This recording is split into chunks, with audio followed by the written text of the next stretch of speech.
Good morning and welcome to the Angler Grind podcast. Again, I am your host, Haley Demers. I am joined, and you are so lucky to hear from today, a gal who is no stranger to the entrepreneurship space here in Nebraska, and she's doing big things on Nebraska Wesleyan's campus. So I have the pleasure to introduce today with us is Miss Sarah Spitson. She is the Director of Innovation and Entrepreneurship, and we are so happy to have you today. Thanks so much for having me. Yeah, so you have founded technically three businesses at this point. One you've sold, one you've closed, and the other you still run today. And we're going to get into all of the meat and potatoes of that. But first, our first week, we're going to talk about you and where you're from, who you are, and your journey and life as Sarah. So if you want to take it away, where are you from and who is Sarah? Sure. Well, I am kind of a half and half kid. Whenever anyone asks me where I grew up, I get to tell them I grew up half my life here in Lincoln and half my life in either Cincinnati or southeastern Kentucky. And I had the opportunity, starting at a very young age, to go back and forth.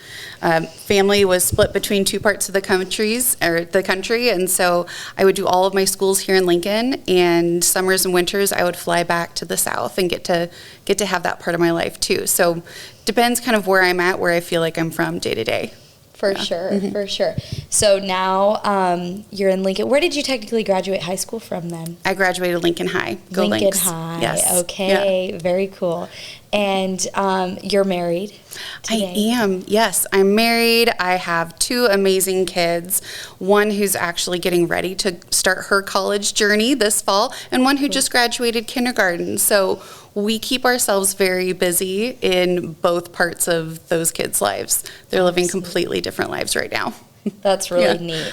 And you work at Wesleyan. Yes. So you want to talk a little bit about, we're going to get into the whole entrepreneurship part of the story, but I do want to hear kind of how you came about Wesleyan and that journey to it. In 2023, to back up just a little bit, my company had sold, and there really wasn't a time between graduating college and 2022, 2023, where I hadn't been just running my own companies. And so when I started looking at what was life going to be like for me, I went back to the drawing board and I figured out, okay, I've always been founder or CEO or COO, depending on which company I was running. But I don't really know how to look for that in other areas of the workforce. And so I was working at this corporate job that I found just really wasn't for me. And so thank goodness for my network that I had built over the years, kind of put the bat signal out there to people in Lincoln saying, I'm looking for something. If you know me well, please, let me know what you know of. Let me know what you recommend. And the Chamber of Commerce, so Jason Ball, who's the CEO of the Chamber, and Kathy Anderson, who runs an INE for LPED, they both had connections back to Wesleyan and heard of this opportunity to start a whole new 4-year program. And so they put my name in the hat. They told me, you will be applying for this. And I started investigating, started learning about it. And it was just this perfect fit from getting to run my own companies to getting to build something new again, just for an existing organization. Yeah. Have you ever, did you always kind of have that will or want to teach students and coach them and mentor them, or is that something you've had to kind of learn? Yes and no. I've never really put the definition to it, but I found as my companies grew and I got more and more team members around me, hands down, one of my favorite things about running a company was getting to onboard team members, getting to train them into new things, getting to figure out what they're interested in, and then create that path forward for them. And to me now, I can recognize that as really loving teaching. Then I just really loved the people, and I really loved to have interest in them. And so this gets to kind of blend the two things that I like most, business and people. Right. Walk through, so you got the role, you were hired on, what was your first thing you had to do? Like how did you navigate the beginning? I will give credit where credit's due. Wesleyan did an incredible job setting up some things that I would have never thought of. Because I'm new to higher ed, they were able to pre-set up that the program is interdisciplinary. So we take in students who aren't only interested in entrepreneurship, but also interested in making impact happen across a lot of different disciplines. And then they gave me, here's the titles to your 5 classes, and essentially an outline of this is what we think your major should look like, and here's your office. And at that point in time, I was kind of just shown my office and said, we will give you every resource you need, but this is your program to build right now. Mm-hmm. And that has been such a gift that I get a ton of independence, and that's kind of what my stubborn entrepreneurial brain is used to anyway. But also I'm filled with an entire campus worth of people who can give me insight into how higher ed works, how accreditation works, what I need to know. And so my first thing was really just sitting down and understanding what should this be. So going back to my entrepreneurial mode, I started doing customer discovery. Mm-hmm. I started calling admissions counselors for college, recent college graduates, high school seniors, their family members, and I just started asking them questions to understand what they thought of higher ed today, what they thought of innovative programs, what they wish they would have had when they were in school, what they're grateful they did have. And through that, I was able to really start thinking about, okay, it's time to design curriculum, it's time to design learning outcomes, systems and processes, finances for the department, just every single thing had to be built. Right. Since we've had a chance to chat before, I know you have things that you've developed in your program, and you mentioned you did customer discovery. Will you talk a little bit about what were the major things that stuck out to you during that customer discovery process, and then what are those values and the mission today for your program? Absolutely. The biggest thing that kept sticking out, every single interview, especially the recent college graduates, talked about they wish they would have had a chance to stumble a little bit more before they went out and got that first job or that first big internship. And what it really related back to is just a need for increased experiential learning. And that experiential learning to me is, I've done a lot of book learning in my time. I've loved the professors I've had over my years. But when I get to go out and actually test that learning is when I feel like it really sinks in. It makes sense. I understand what to do with it and how to transfer it to different places now. And so that has really guided the entire development of our program, including our learning outcomes for the program, to being highly experiential. Students love on the first day when I say there's no test in my class, and they go, yes. And then I tell them, but you will be trying and failing a lot, and you're going to record all of it. And you can start to see that sink in. But by mid-semester, students really start to adapt that experimental nature and how to question things and how to understand that they're in a safe place, and so they can fall and stumble and fail a bit here. And that, I hope, is going to lend towards students being more comfortable once they're in that first job or they're starting their first company to take those risks, but understand how to keep themselves, guarded and safe too. Yeah. What's been your favorite student? You fail, they record it all. What's been your favorite success story and failure, if you're willing to share? There's so many. I had one student who came up with an idea quick for a competition, and they were so excited. It was a really great idea, and they didn't make it to the final round. And while that was really difficult, they still came in for office hours to talk about it more. They still did some additional customer research, and then they still entered the next competition on campus with the same, more refined idea. And to me, that's the grit, that is the gutsiness that you need to go make big things happen, because I know I failed my first company. I had to close those doors. I remember that heartbreak, and to see students who are already willing at such a young age to go take that leap, dust themselves off, do it again, try better, that's so exciting to me. Yeah. And I guess I'll have a secondary too on the flip side. I have a lot of assignments, and they're all experiential assignments. One of them is a networking assignment. And one of my students came back. They were turning it in right on the deadline, so no extra time to work on this. And they said, I interviewed this person. I had this great meeting, but they didn't actually give me anything. It was so hard to get information out of them. I don't know what to write for. In part of my assignment, I have them, write, what did you take away from this? What was special? And they're like, I don't know. And I got to reference back to day one in my class. I always tell students, if you try something and you fail, but you write about it, you get an A. And the look of relief on their face was incredible, just remembering, oh yeah, failure is also okay. Failure is also learning. I can take away from this, and still I'm not left with zero. I'm actually still left with something.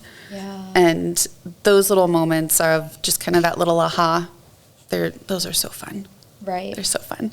I know what I loved when I came to Angler, and it feels very similar for your program as well, is that it was the first place that told me it was okay to fail. Yes. And nobody tells you that in high school or growing up, especially my own mom. So hopefully she doesn't listen to this, but like the one place, your family doesn't want to see you fail. Your friends don't want to see you fail, and they're always going to have your best interest at heart. But it was the first place that told me it was okay to fail. Yes. And I mean, to me, encouraged, because the more comfortable you get with that experience of failure, then I think the more automatic your brain recognizes the analytical side of it. It recognizes, okay, what happened? Why did it happen? Is that going to happen again if I try it the same way? And you start to just kind of decode it and peel back all the different layers of it, so that you're never going to walk away with zero if you analyze the failure. You're always going to learn something, and you're always going to try the next thing a little bit better. Yeah. And I forget who said it. It's probably Ben Franklin or Jefferson or someone really intelligent from the past, but I didn't fail. I just learned 1,000 ways not to do it. Yeah. And that to me that's a great way to live and a great way to think. Agree. Well, I love that you talk about failure, and I love all of these experiences that you're providing for students. I'm really curious to go back to your part of life as a kiddo, as a college student. Were you always starting things? Were you more like, how would you have how would you explain yourself as a kiddo growing up? I was incredibly independent and stubborn, I think are the most accurate words. Very curious at the same time. I loved learning, and I always just assumed that I could do things for better or worse. I got myself in a lot of trouble with that, but I always remember, I started working, I think at age 12, making money. Wow. I would either babysit or I would fix things. I actually worked as an assistant and eventually a handyman for a local organization in town starting around 12. And I loved just being able to do things. I always tell the story, my first real business, I never made money. But in high school, I was really young for my grade. And Knickerbockers would have these amazing shows, and then they would have the opener shows, and then they would have the 18 and over, which had the really good bands. And I wanted to get into 18 over so bad, but I was just too young. And so what I did was I told a few fibs, and I told the bands, I was like, hey, I book for Knickerbockers, let me set you a show. And then I would get some availability and name and information, and I would go over to Knickerbockers like, hey, I book for these bands, show me your calendar. Nobody questioned me, and I was 15, 16 years old at this time. Everyone was like, yeah, cool, all right. She's and legit. I ended up setting so many shows, and really my only payment was I got to come in through the bar door with the bands. So A, I didn't have to pay for the show, and B, I got into the 18 over show. No one checked my ID. It's so and funny. It made me so happy. I assumed at that point I was probably going to be a manager for a band someday, which never panned out, but that was my first non-revenue generating business for sure. That's so funny. So you were this like a little bit innate rule breaker kind of growing up that was just testing the waters, seeing how she could make money and all the things. Rules were flexible, right? Yeah. It's I always just told myself, like, there's got to be a way. I remember that little voice in my head, no matter what I was doing, it's like, there's got to be a way. So I just kept trying and failing until I figured it out. Right. Yeah. Right. Love that. You talk about trying and failing. What have you taken with you throughout life since kind of growing up here in Lincoln? What have you taken with you to this role that you now have today as the director, and you own your own consulting business?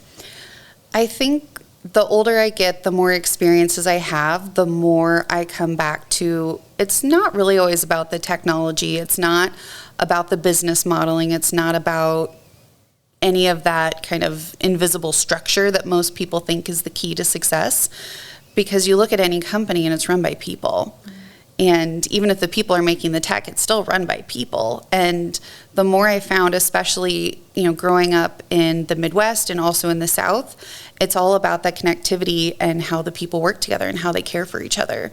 I grew up in, households that were very, very different. But one of them, rooted in the Midwest, was very, we are community-driven people. We understand that it's not just every person out for themselves. If someone needs help, you help them. And then in my Southern family, it was if you walked by the house and it was close enough to dinner time, you would be invited in and you would be fed. Not necessarily if you wanted to or not. It was just like a very hospitable environment. And so that actually led to, my company, Faya, giving food, is how my family's translated their love to others. And so to me, understanding, respecting, appreciating, building with people is the way you're going to get successful, because I've tried that solopreneur route. I've tried doing everything by myself, and it just never works. Not in my personal life, not in my professional life. You just have to surround yourself with really great people and treat them right so that you can build something together. It's a lot easier to go throughout life saying we, not I. Right? Yes. Even when I was a solo founder and I would do an interview or talk about the company, I always said we, and everyone would stop me and they're like, well, I thought you were it. Like, well, there's no scenario in which I actually built this alone. So it's a we system all the time. Yeah. Man, I want to dive into so many things, but I want to talk a little bit about mentorship really fast. Do you have any mentors in your life right now that are serving you? I do, yes. Early on in one of my companies, when it started to grow, we started working with Culture Index because we wanted to make sure to hire the right people into the right seats because we had to hire so fast. And that mentor, her name is Tanya Starr, has not only guided me through really, really in-depth understanding of people and the way they communicate and the way they think and the way they process and how to celebrate that and individualize roles rather than just, square peg them all over the place. But she's also taught me a lot about how to make sure to be blending that into your life too, because it doesn't just stop with work. You don't stop recognizing an individual when you clock out at 5 p.m. It's a skill and a system that you can really integrate into your whole life. Right. The clock doesn't stop just at 5 o'clock when you go home from work. What is your life like outside of your day job? It definitely never stops. However, I absolutely love it. Yeah. In my early days when I was traveling around for Faya, and you always say I never stop working because it's true when you're an entrepreneur, but also my kids, who one more than the other had an opportunity to grow up in my companies for a while. It's fun to now go home and really just dig into what they're doing and where they're going and what lessons they have that day. And I love cooking. And so I do my best to cook dinner every single night. I even come home for lunch most days. My husband works from home, and so I cook lunch, like a fresh lunch every single day. And that brings me joy. I'll notice that if I'm not cooking for multiple days in a row, I get a little grouchy. And it's not living my best life at that point. So we really revolve around, our house and what we're all up to. It's not just our kids that have activities. Like, both my husband and I have our things that we do too, and sports and clubs and bike riding and friends. And so we're busy nonstop, but I love it. Love that. What would you say, because this is a burning question for me. I could talk about motherhood and being an entrepreneur all day, but that's not what everybody else wants to hear sometimes. What are the type of values that you learned in running your businesses that you are working to instill in your family? I think that there's got to be a way. That mentality that I've had since I was really small, I've tried really hard to instill that in my kids, because when you see any kid at all, typically, they fall off a bike or they don't do well on a test or whatever it is, then that's kind of the stop. And they get that deer in the headlights overwhelmed moment where like, well, I guess I can't do this anymore. And really trying to show them that they are so incredibly intelligent. They're not going to solve it like I am. They're not going to solve it like their dad is, because they're their own human. And so figuring out how to make those autoresponders in their brain just go, okay, well, what do I know about this? What am I really good at? So that takes me to how can I solve this and find a way. And it's really amazing when you start to see them, out in the world, depending on their age, start to solve problems. And because to me, no matter if you're in your personal life or your work life or whatever, school life, there's always problems to solve. And if you feel confident in yourself, then I think you just give yourself a leg up. Right. Confidence is key. And I think I struggle with it. I think it's a real thing that entrepreneurs struggle with, but it's just part of the life and the roller coaster of trying to figure it out. And sometimes you got to fake it till you make it. And that's just the real life. Sometimes you don't know what the next step is going to be. So I love that. I think about our business owners and entrepreneurs who are listening, who they grew up in rural Nebraska, or even in Lincoln. And when you graduate college, when you graduate high school, you start your business, and it's your full-time gig. It becomes your baby. Mm-hmm. And sometimes we lose the we and the community part of it. And that's really hard to find. What advice, or not maybe what advice, but how did you find community when you were a solopreneur and doing the grind?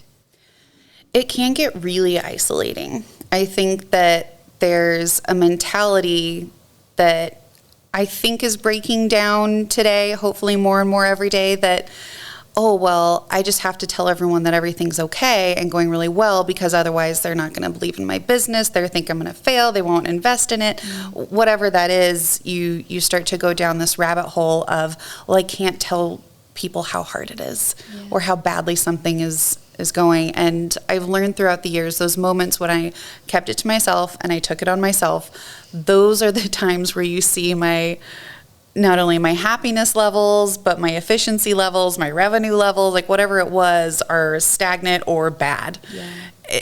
It was never the time that things were good. And so really framing how to talk about when things are rough, it's an important skill to have in every aspect of life, but especially business. And so I've gotten really good at finding other entrepreneurs, because if you're an entrepreneur, the moment you walk into the room and you kind of both identify yourself, there's this automatic thing between you. You get it, because it's one of those things you can't fully understand until you do it, till you have those sleepless nights, until you have, like in my case, in my early companies, like those creditors calling you and those shipments who are delayed and those angry customers and all of those things that really just break your heart. There's just that understanding. And so finding other entrepreneurs that get it is definitely, to me, it was always step one. I love networking. It's good for my soul. It's good for my happiness. It's also good for, bouncing ideas off of people and be like, hey, today was really terrible. Yeah. And 9 times out of 10, if you bring it up to someone who's been through something similar, they'll right away say, oh, me too. This is either my experience or what I tried or how I got out of it. And you can either commiserate or maybe even problem solve with others. Mm-hmm. But 2, recognizing that that's not your whole self. And when I say recognizing, there's like the logical in your brain, recognizing where you can repeat it out loud, but also that part of you that really feels like you are your company. Yeah. I used to have people stop me on the street and think my name was Faya. and never had known that my name was Sarah. Yeah. And I was so proud of that I was so intertwined that I never corrected them. And then I didn't really realize until, I left my own company and that time of my life was done, how big of a grieving process that had become because I was so intertwined.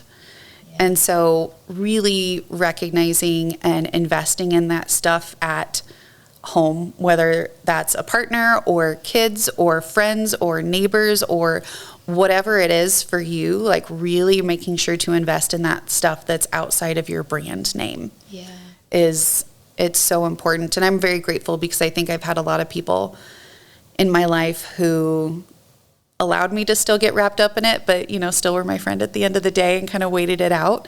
I know not everyone always gets that, but I've been lucky to have a good support group, which helps. Yeah. Community is everything. 100%. Yeah. They're the ones that are going to show up to your launch party as well as, pour you a drink at the end of the night if things didn't go well. It's, but also too, your, especially your entrepreneurial community, they'll be there to brainstorm with you.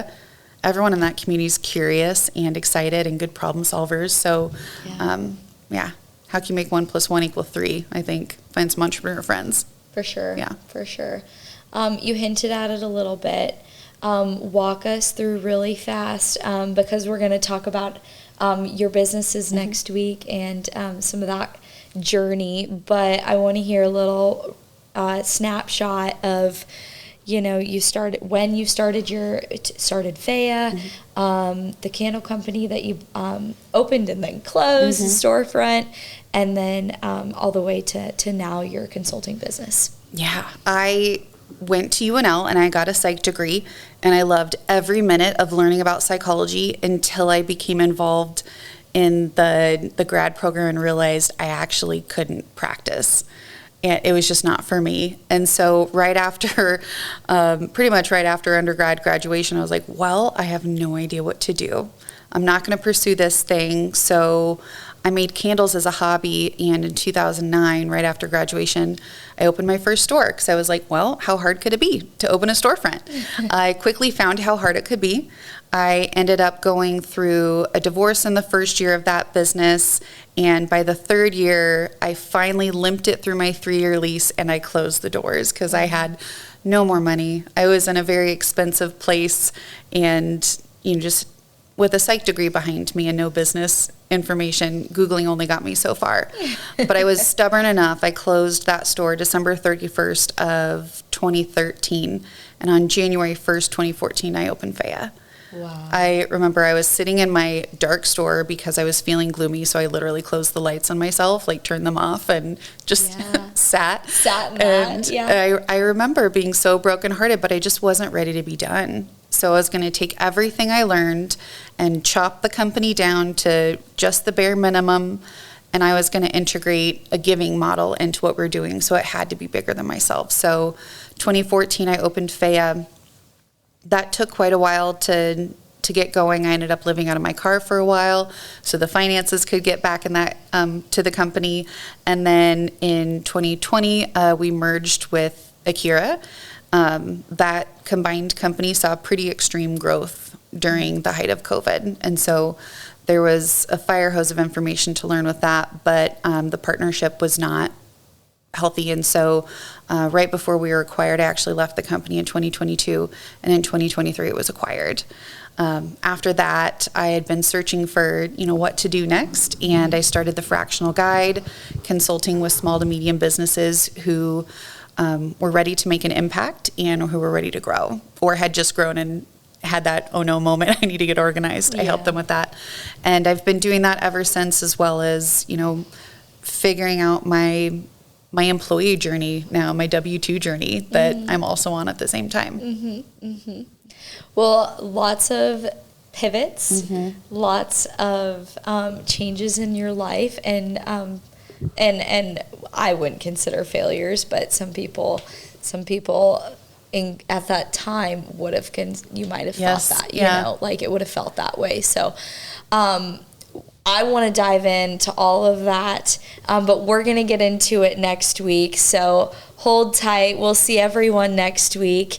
And thank you so much for joining today. Thank you. Thank you for sharing your journey and your story and a little bit of who you are to our entrepreneurs listening. So thank you. Thanks so much. All right. See you next week. Bye.